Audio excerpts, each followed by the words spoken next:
नमस्कार दोस्तों, बात करते हैं आलोक इंडस्ट्रीज लिमिटेड की। 31 रुपए का स्टॉक हो चुका है और 3% के करीब की रैली यहाँ पर आई थी। बात करेंगे इस वीडियो में।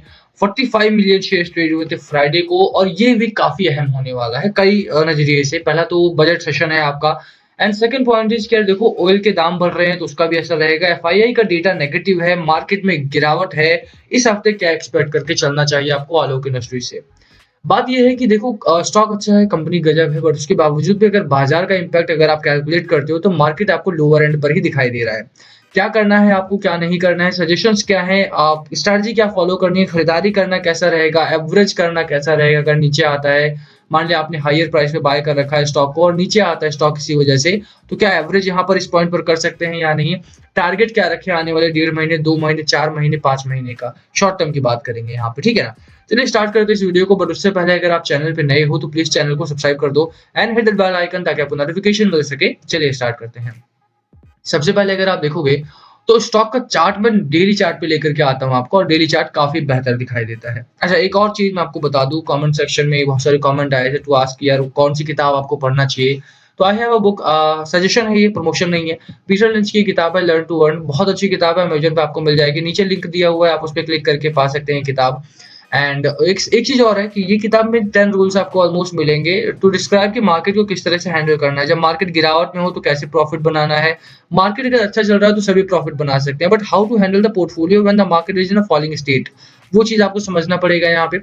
दूसरी चीज ये है कि पीटर लिंच साहब के पास बहुत लंबा एक्सपीरियंस है, इन्होंने अपनी कंपनी को जीरो से बिलियन डॉलर कंपनी तक लेकर के गए थे। बहुत बढ़िया, मतलब इस किताब में आपको बहुत सारी चीजें सीखने को मिलेगी। आप दोनों ही लैंग्वेजेज में अवेलेबल है, हिंदी में भी है, इंग्लिश में भी है। आप नीचे लिंक्स पे क्लिक करके देख सकते हैं किताब को। बहुत सस्ती किताब है, तो मैं सजेस्ट करूंगा कि you must read the book. अगर मार्केट में आपको लंबे समय के लिए पैसा बनाना है, अच्छे से स्टॉक को एनालाइज करना है, this book might help you a lot. ठीक है ना? प्रमोशन है, अगेन मतलब प्रमोशन नहीं है, सजेशन है। आपने पूछा था इसलिए बताया है, खरीदना हो खरीद लीजिए, no problem. Otherwise I am not getting money from Peter Lynch साहब। तो इन एनी केस चलिए बात करते हैं आलोक इंडस्ट्रीज की। लोअर एंड पे आपको एक बात देखना पड़ेगा कि यहाँ पर एक सपोर्ट लेवल आपको मिला था 28 रुपीज के आसपास का, वहां से स्टॉक ने एक अच्छा रिकवरी पैटर्न बनाया है। बड़े इवेंट कौन कौन से हैं उसके ऊपर नजर डालिए। पहला है बजट सेशन, 2022 का बजट आने वाला है, बहुत गजब का बजट एक्सपेक्ट कर रहे हैं, आया नहीं है, अच्छे एक्सपेक्ट कर रहे हैं अपन। क्या क्या चीज एक्सपेक्टेशन है? टेक्सटाइल सेक्टर को बेहतर बनाने के लिए टेक्सटाइल सेक्टर में थोड़ा सा फंड इन्फ्यूज करने की बात चल रही है, इंफ्रास्ट्रक्चर डेवलपमेंट के लिए। जो टेक्सटाइल पार्क होते हैं, लास्ट टाइम भी गवर्नमेंट ऑफ इंडिया ने 2 3 4 पार्क यहाँ पे इंट्रोड्यूस करने का फैसला किया था, टेक्सटाइल में निवेश बढ़ाने का फैसला किया था। उसके बाद आप देखो कि ट्राइडेंट का जो स्टॉक 8 रुपए का था वो इस समय 60 रुपए का मिल रहा है। 8 रुपीज का स्टॉक 60 रुपीज तक ट्रेवल करके आता है, ट्रेड कर रहा है एक साल के अंदर में। मैं उम्मीद कर रहा हूँ कि इस बार भी टेक्सटाइल को लेकर के चर्चा होगी। टेक्सटाइल को लेकर के कुछ ना कुछ यहाँ पे प्रधानमंत्री साहब या फाइनेंस मिनिस्टर साहब आने वाले 1 से 2 दिनों में, 3 दिनों में कुछ ना कुछ यहाँ पे इंट्रोड्यूस किया जाएगा।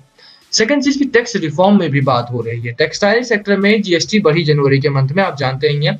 और टैक्स रिफॉर्म की बात, चाहे वो इनकम टैक्स की हो, पर्सनल टैक्स हो, या फिर मतलब डायरेक्ट टैक्स हो, इनडायरेक्ट टैक्सेस हो, अगर उनमें रिफॉर्म किया जाता है किसी भी तरह से और वो पॉजिटिव साइड होता है, that would be a good infusion. वो एक अच्छा इन्फ्लुएंस ला सकता है स्टॉक मार्केट में। मार्केट में अगर आप ओवरऑल एक रैली की संभावना बनती है तो उससे आलोक इंडस्ट्रीज में भी एक अच्छा पिकअप बनेगा यहाँ से, ठीक है ना? Second point. थर्ड पॉइंट ये है कि गवर्नमेंट ऑफ इंडिया इस समय तेलों के बाजार के ऊपर भी डिस्कशन कर रही है।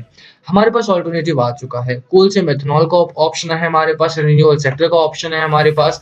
तो वो ऑप्शंस को भी अगर गवर्नमेंट टटोलती है, यहाँ पे फंड इन्फ्यूज करती है, तो उसका भी असर हमारे एक्सपोर्ट इंपोर्ट पर पड़ सकता है। तो 2 3 इवेंट है बजट सेशन से रिलेटेड, वो आपको वॉच आउट करने चाहिए। और इसीलिए मैं बोलूंगा कि इस हफ्ते मैं थोड़ा सा बुलिश हूँ आलोक इंडस्ट्रीज को लेकर के। लोअर एंड पे 28 का सपोर्ट लेकर के खरीदारी करने की राय रहेगी मेरी। पहला target, the first target is around 35 rupees का, जो प्रीवियस हाई रहा है इसका। लोअर एंड पे आप आते हो, डेली चार्ट आपको स्ट्रांगली बुल रन में मिल रहा है, 59 पॉइंट्स का आपका आरएसआई है। मैकडी आपका strongly neutral to bullish run में मैं बोलूंगा। हिस्टोग्राम आपके डाउन साइड जरूर गए हैं, बट दैट डजंट मीन कि आपको यहाँ पे बिकवाली करनी है। ओवरऑल अगर आप देखते हो तो चार्ट काफी एक अच्छी पोजीशन में है। अपर साइड पे 35 का जो टारगेट है प्रीवियस हाई ही है इसका, है ना? तो कहीं ना कहीं स्टॉक में वो अभी भी कैपेबिलिटी है that it can reach to 35 rupees level. तो बिल्कुल यहाँ पे खरीदारी के पर्सपेक्टिव से आपको देखना चाहिए। And let me show you the daily chart pattern से हट करके थोड़ा सा वीकली भी चलते हैं अपन। Here it is. वीकली में अगर आप देखते हो तो चार्ट सेटल हो चुका है। ये कैंडल जो आपकी रहती है that is out of the Bollinger band, वो टेक्निकल एरर था। उसके बाद मैंने आपको बोला था कि यहाँ पर गिरावट आपकी होगी, चाहे वो टेक्निकल एरर की वजह से हो, चाहे वो मार्केट। अभी के लिए अगर आप बात करो तो स्टॉक में अभी भी जान बाकी है, और जैसे मैंने बोला 35 का पहला टारगेट है and the next target is around rupees let me mark this 45-48 rupees के आसपास का आपका टारगेट है नेक्स्ट टारगेट, ठीक है ना।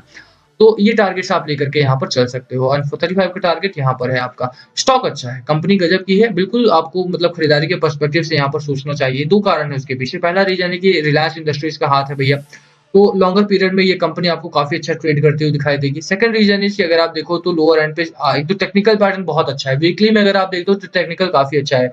आपका मैकडी भी स्ट्रांगली बुल रन में है, हिस्टोग्राम आपके अपर साइड बन रहे हैं, आरएसआई आपका बहुत गजब का है। तो बिल्कुल मेरी उम्मीद यही रहेगी कि आप इसमें बिल्कुल यहाँ पे खरीदारी करो, का आपको सपोर्ट नहीं भूलना है, ठीक है ना। इस हफ्ते में जो इवेंट मैंने बताए हैं उनको आपको वॉच आउट करना पड़ेगा। अब बात रही जहां तक कि डिलीवरी क्या है, देखो टेक्निकल अच्छा है, टेक्निकल के साथ में डिलीवरी एवरेज डिलीवरी है, more than average delivery I would say, and more than 20% की एवरेज डिलीवरी है यहाँ पे, और गिरावट के बाजार में। तो ये आपको मानना पड़ेगा कि बाजार अभी भी आलोक इंडस्ट्रीज को लेकर के थोड़ा सा सॉफ्ट है। यहाँ पर कोई पैनिक सेलिंग नहीं आई है। बीते दिन अगर आप देखो तो निफ्टी 50 में जो निफ्टी के स्टॉक्स रहे हैं एटलीस्ट अपर साइड से 18,300 के लेवल से काफी नीचे आ गए हैं। 18,300 1300 पॉइंट 2 हफ्तों में गिरे हैं, आपके सामने है। तो ये गिरावट कम से कम आलोक इंडस्ट्रीज में देखने को नहीं मिलती है। ये कंपनी मुझे लगता है कि लॉन्गर पीरियड में की मिल रही 35 की मिल रही है, वो 350 तक की बहुत जल्द मिलना स्टार्ट होगी। You just have to wait. तो बाय करो, होल्ड करो अपनी पोजीशंस को, और पेशेंस रखो यार, क्योंकि स्टॉक कंपनी दोनों पर भरोसा किया जा सकता है। टेक्निकल अच्छा है, खबरें अच्छी हैं, साथ में जहां तक फंडामेंटल्स की बात है मैं वो भी आपको दिखा देता हूँ। यहाँ पे आप नीचे आते हो, आपको चार्ट मिलता है, दिसंबर क्वार्टर का नंबर आ चुका है। क्वार्टर 3 बहुत गजब कर रहा है, एंड आई वुड से कि यार देखो जितनी उम्मीद थी वैसा हुआ।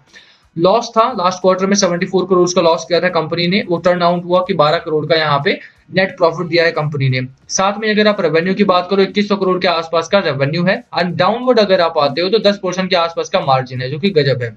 6-6.5% के आसपास के मार्जिन से अगर बढ़ करके आपका मार्जिन 10% के आसपास तक पहुंचता है, आई वुड से कि this is a good margin based on the company की। टेक्सटाइल इंडस्ट्री की कंपनी है यहाँ पर, और 2 बार लॉकडाउन लगा। लेबर इंटेंसिव कंपनी है। लेबर इंटेंसिव इंडस्ट्री में प्रॉब्लम ये रहती है कि जिस टाइम लेबर नहीं मिलेंगे आपका जो फिक्स्ड कॉस्ट है वो पड़ेगा ही पड़ेगा, और यही कारण है कि लास्ट टाइम भी इसका जो एक मार्जिन था लास्ट क्वार्टर में कम हो गया था 8% से।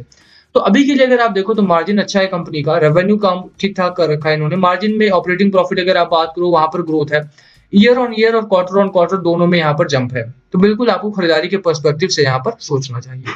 जहां तक कुछ फैक्टर्स की बात है, देखो एफआईआई की बिकवाली यहाँ पर आपको साफ दिखाई दे रही है। 5000 करोड़ के आसपास का माल डंप किया था इन्होंने, and AI are selling, they are keeping their जो बाइंग है वो शॉर्ट रख रहे हैं इस समय पे। तो you have to consider that factor also.